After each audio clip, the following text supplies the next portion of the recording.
Halo, Assalamualaikum warahmatullahi wabarakatuh. Selamat pagi. Selamat pagi, Ya, teman-teman, ada kabar baik pada kesempatan ini. Saya bersama dengan Steven Gosal, Kosal dan Ibu. Niwayan. Oke, jadi saya mau tanya, ini beliau ini adalah seorang leader di Prudential dan sudah menjadi seorang agensi direktur. Dan kenapa sih beliau mau join di Prudential? Nah, kita tanya langsung kepada beliau. Oke, sebelumnya Pak Steven, Oke. dijelaskan background Bapak sebelumnya apa? Oke, perkenalkan nama saya Steven Gosal. Awal pertama kali saya itu dulu sebenarnya sebagai seorang mahasiswa. Oh, Mas. Saya kuliah di Universitas Tadulako Unpad, tapi Fakultas Hukum Oh. non reguler. Hmm. Jadi kalau untuk di kampus sendiri, sebenarnya saya itu nanti dosen masuk, Ya. baru teman nelpon, baru saya ke kampus. Jadi saya itu kerjaanku cuma di warnet. Jadi saya kuliah itu terpaksa ikut orang tua karena ingin jadi notaris. Karena notaris katanya tinggal tanda tangan, duitnya dapat. Oh, iya. Jadi awalnya itu kenapa saya mahasiswa. Terus ketika itu saya ketemu dengan Cimei yang rekrut Oh, saya, Cimei. Cimei Cisuryawati Hosari. Ya. Sebenarnya dulu simple ya. Saya itu ditawarin. Saya suka jalan-jalan. Saya orang senang jalan-jalan. Ya. Tapi nggak pernah jalan-jalan. Oh. Jadi saya suka sebenarnya keliling ke tempat A, ke tempat B, lihat pemandangan alam. Tapi saya nggak pernah mencapai itu. Dan pertama kali keluar negeri pun itu dapatnya dari Prudent. Oh, dari Prudential. Yes, tapi orang tua saya seorang bisnis.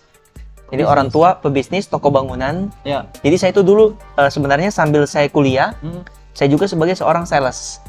Sales ya. Sales toko-toko bangunan. Oke, jadi ketika waktu ditawarin pertama kali sebagai seorang agent, pemikiran saya gampang. Saya bisa ini Ya. menjalankan karena dari samping duitnya bisa banyak, penghasilan bisa besar. Terus karena saya senang jalan-jalan, kenanya di sini. Oh, Saya bisa jalan-jalan, suka jalan-jalan. suka jalan-jalan, tapi nggak pernah jalan-jalan. Kenapa nggak pernah jalan-jalan? Karena dulu belum ada duit. Oh. Duit masih punya orang tua. Oke ya. Ya. Nah, singkat cerita, pada prosesnya ketika itu orang tua dukung. Karena dulu kita itu awalnya orang yang tergolong trauma asuransi. Soalnya tahun 2008 ada salah satu keluarga yang dulu itu ditawarin asuransi sama Cimei, tapi dia nolak. Jadi dia ngomongnya gini, kalau ikut asuransi mendingan saya deposito di bank. Kalaupun nanti sakit, uang deposito tinggal saya tarik bayar rumah sakit. Ternyata yang nggak ditahu, sakitnya ini kena cancer. Jadi awalnya itu cuma dari cancer usus, dari stadium 1 naik ke stadium lanjut, itu cuma kurang lebih sekitar 2 tahun. Singkat cerita dari awal sakit sampai meninggal, itu dia habis hampir 3 miliar. Wih. Sampai pernah charter pesawat dari Malaysia ke Makassar. Karena biaya berobat terlalu mahal di luar negeri. Wih. Jadi singkat cerita begitu, dan itu uang yang dia cari habis. Habis ya? dalam artian tapi nggak sampai habis-habisan. Udah meninggal duluan. Tapi kan sayang gitu. Uang yang dikumpulin puluhan tahun, cuman bisa habis dalam waktu 2 tahun. Iya. Setengahnya atau seperempatnya bisa habis. Iya.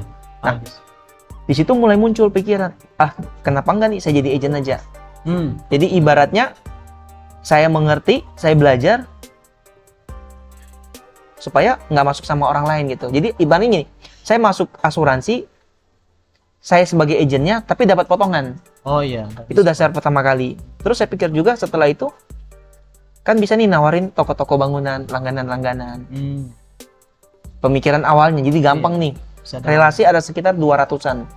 Wih, banyak ya? Yes, jadi setelah prospek jalan kurang lebih 1 bulan itu closing saya awalnya itu kurang lebih sekitar 7 case. Iya.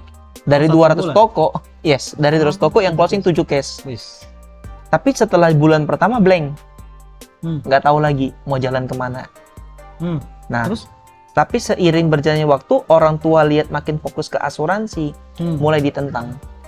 Tentangan mulai muncul karena Iya. pikirnya cuman iseng-iseng aja, cuman sampingan aja asuransi ini. Iya. Tapi makin dilihat kok makin fokus. Nah, itu mulai dilarang. Oh, dilarang. Sampai pernah itu ada satu waktu kunci mobil disimpan.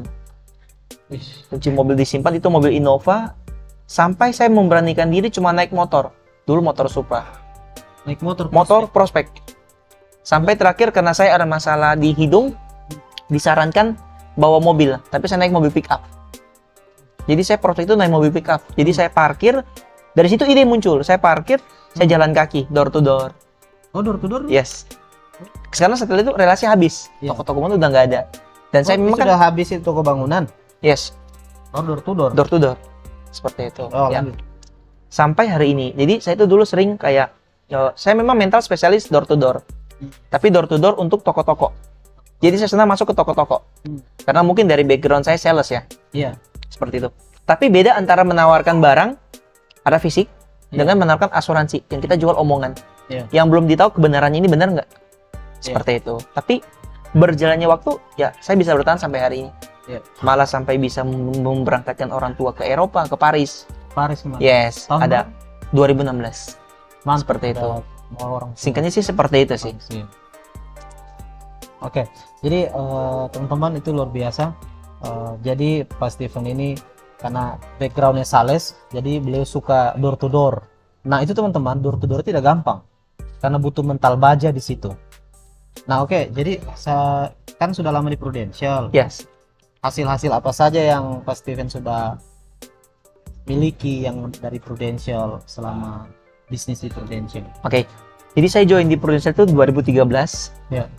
Saya sempat vakum semenjak gempa 2018 Oktober. Iya. Taruhlah 2019, 2020, 2021, 2022, 2023. Iya.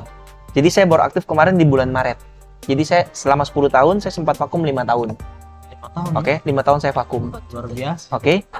Nah, tapi hasil dari Prudent yang pertama kali itu saya punya hasil mobil. Oh, Jadi saya join 2013, saya hasil mobil 2014 tapi akhir. oh oke. Yes, saya DP mobil itu 68 juta, Mobilio. Iya. DP 68, cicilan saya cuma 11 kali. 11 kali saja. Yes, jadi 11 bulan. Itu pure hasil dari Prudent. Iya. Karena saat itu orang tua bilang, ketika kau mau beli, jangan sekali-kali cicilan orang tua yang bayar. Mama nggak mau. Jadi pikirkan kalau mau beli mobil. Jadi saya pikir dengan saya bisa beli mobil, akan lebih direstui. Iya. Ketika sudah ada mobil, ternyata tetap sama, nggak direstuin. Nah, Tapi itu pertama kali dapat trip ke luar negeri, ke Malaysia. iya, 2014, terus dapat lagi ke Bangkok. Iya. Di 2016 saya capai Star Club. Itu 2 tiket ke Paris. Iya. Itu orang tua saya berangkatkan. Orang tua ya. Terus pulang dari Paris itu dijemput Ya. naik iya. mobil HRV. Jadi waktu itu saya belikan mobil kedua, mobil HRV. Bilang iya. Itu saya DP 150 juta, cicilannya sekitar 9 jutaan. Itu saya cicil selama 2 tahun. Oh, ih. Oke ya, itu hasil kedua. Sampai hari ini saya sudah punya tanah dan rumah itu 1, 2, 3, 4, 5. Di tahun ini saya beli lagi 2 aset. Total 5. 5 aset ya. 5 aset, Iya. 2 ruko. Seperti itu. Itu di luar saya juga sekarang punya bisnis konvensional, tapi yang bukan saya tunggui dari pagi sampai malam. Iya. Seperti itu. Jadi itu penghasilan tambahan juga. Seperti itu. Tapi untuk sekarang di bulan Maret kemarin saya memutuskan aktif kembali. Iya. Karena satu hal yang saya petik. Iya, kenapa itu? Selama Sampai 5 kembali. tahun saya tidak aktif. Kan logikanya kalau kita bisnis konvensional pada umumnya, Iya. pasti income ini bakalan hilang. Maksudnya? Hilang ini dalam artian udah nggak bisa dapat lagi. Oh. Contoh saya buka toko A Iya. saya buka. Saya nggak pernah ngurusin. Ini pasti bisa bangkrut. Apalagi sampai 5 tahun. Iya. Nah, sedangkan di asuransi itu ada di SPT. Ketika saya melaporkan SPT tahun 2022 kemarin, Iya. income terakhir saya itu di angka 15 juta kurang lebih bersih setelah dipotong pajak. Padahal vakum itu ya. Padahal vakum Selama 5 tahun. selama 5 tahun. Pegang. Padahal itu turun dari 60-an, 50-an. Tapi nggak sampai 0.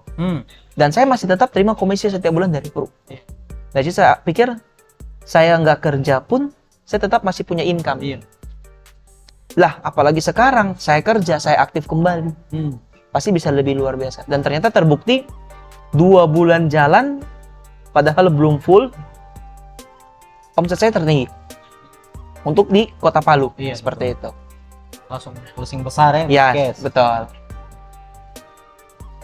Jadi mantap dari steering Pak Steven. Jadi beliau hampir vakum, pernah vakum 5 tahun. Iya. Tapi dari pengalaman dari bisnis konvensional itu kan pasti 5 tahun bangkrut. Ya, Tapi ternyata dari Prudential itu masih memberikan income 15 juta loh per Per bulan. bulan. Nah itulah bisnis sistem yang ada di Prudential. Oke, terus Pak Steven, kira-kira untuk teman-teman yang kan banyak nih orang-orang yang mau pengen berbisnis. Oke. Nah, apa kira-kira saran atau pesan-pesan, kan Pak Steven sudah sangat pengalaman dengan berbisnis, apakah bisnis konvensional dan sudah mengalami bisnis di asuransi. Oke.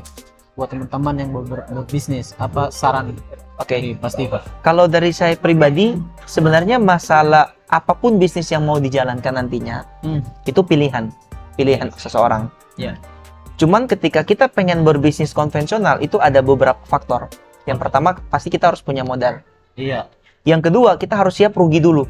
Kenapa saya bilang bisnis itu pasti rugi dulu? Kenapa? Karena kita salah satunya kita nyetok barang.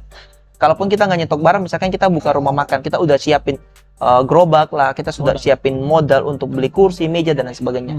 Dan kita belum tahu apakah bisnis saya ini akan jalan. Otomatis ketika nggak jalan, berarti saya mengalami kerugian. Itu bedanya kalau bisnis konvensional. Nah, tapi kalau kita di bisnis asuransi sendiri, saya nggak jalan pun, saya nggak rugi apa-apa. Kalau masalah rugi waktu, sama-sama pasti rugi waktu ya. Setuju ya? Tapi yang saya alami ketika saya di bisnis asuransi, konsep dari bisnis asuransi ini yang saya anggap membuat saya bisa seperti hari ini. Dari masalah pengalaman, dari cara berpikir. Ya, mindset. Yes, jadi di usia teman-temanku yang saat ini seumuran saya, umur 29, cara berpikirnya beda, seperti itu. Iya. Kenapa? Lebih banyak yang saya dapat. Saya bisa ikut pelatihan yang dibiayai dari Pru. Saya bisa dapat berangkat ke mana saja dari Pru, semuanya free. Iya. Seperti itu. Jadi menurut saya itu pilihan. Iya, pilihan. Seperti itu. Jadi teman-teman, itu saya petik tadi. Jadi kalau bisnis konvensional itu pasti harus mau rugi dulu, dan modalnya itu tidak kecil, pasti besar sekali. Nah, mengenai waktu, sama-sama waktunya habis. Tapi di Prudential bisnisnya ini tanpa modal. Jadi artinya hasilnya di awal kita join, kita sudah dapat keuntungan. Nah, selain itu Pak Steven, kan Pak Steven sudah pengalaman sekali dengan bisnis konvensional. Oke. Nah, banyak kan orang suka nih mau pengen juga bisnis konvensional, padahal resikonya usaha bisnis konvensional itu tidak kecil. Oke. Nah, apa kira-kira dari Pak Steven, risiko apa sih sebenarnya di bisnis konvensional? Karena saya percaya posisinya Pak Steven tidak semua orang bisa ikuti. Oke. Beliau ini punya banyak lini bisnis. Oke. Jadi bagaimana? Gimana itu bisa buka usaha sampai besar sekali? Oke. Yang pertama, ketika kita pengen berbisnis konvensional, prinsipnya satu. Harus siap rugi. Oke ya. Karena ruginya menurut saya apapun bisnis itu, kalau kita udah siap rugi, ya pasti kita akan siap untung. Jadi siap rugi dulu. Yang kedua, kebanyakan orang itu ketika pengen memulai bisnis, mereka nggak punya planning. Jadi bisnis itu jangan cuma sekedar ikut-ikutan. Si A bisnis apa rame, kita juga ngikut. Iya, betul. Padahal semua hal apapun itu, kita mau bisnis asuransi, kita mau bisnis konvensional, ini sama-sama membutuhkan proses. Contoh, saya pertama kali buka rumah makan. Ada nggak yang tiba-tiba langsung rame? Ada. Tapi dari 10, saya berani ngomong bisa aja cuma 1 atau 2. Di asuransi pun sebenarnya sama. Dari 10 tenaga pemasar, yang bisa langsung closing, mungkin nggak semuanya langsung. 1 atau 2, berarti secara prinsip sama. Masalah waktu proses. Oke ya. Cuman keunggulan kalau kita di bisnis asuransi ya tadi itu, kita nggak tanpa modal. Tanpa modal, seperti itu. Dan serta kita dapat pengarahan. Contoh gini, saya misalkan mau bisnis, saya misalkan mau buka rumah makan. Bisa nggak ketika saya buka rumah makan, saya bertanya ke tempat teman-teman yang buka rumah makan? Belum tentu mereka mau sharing. Kenapa? Karena mereka akan anggap ini sebagai saingan. Saingan saya nih, kompetitor saya nih. Berbeda halnya dengan bisnis asuransi. Di bisnis asuransi, ilmu apa yang saya miliki, skill apa yang saya miliki, saya akan ajarkan ke tim saya. Kenapa? Karena ketika tim saya pintar, tim saya paham, otomatis bisnisnya makin besar. Bisnisnya makin besar, saya makin enak. Jadi jalannya berbarengan. Tapi kalau di bisnis konvensional, saling sikut-sikutan. Dalam artian karena jadi saingan. Seperti itu. Gambarannya seperti itu. Mantap ini. Steven dia punya. Masih banyak teman-teman yang kita mau bahas sebenarnya, dan insya Allah nanti kita akan lanjut di pertemuan selanjutnya. Terima kasih banyak Pak Steven. Thank you. Ini juga sudah anak muda yang luar biasa.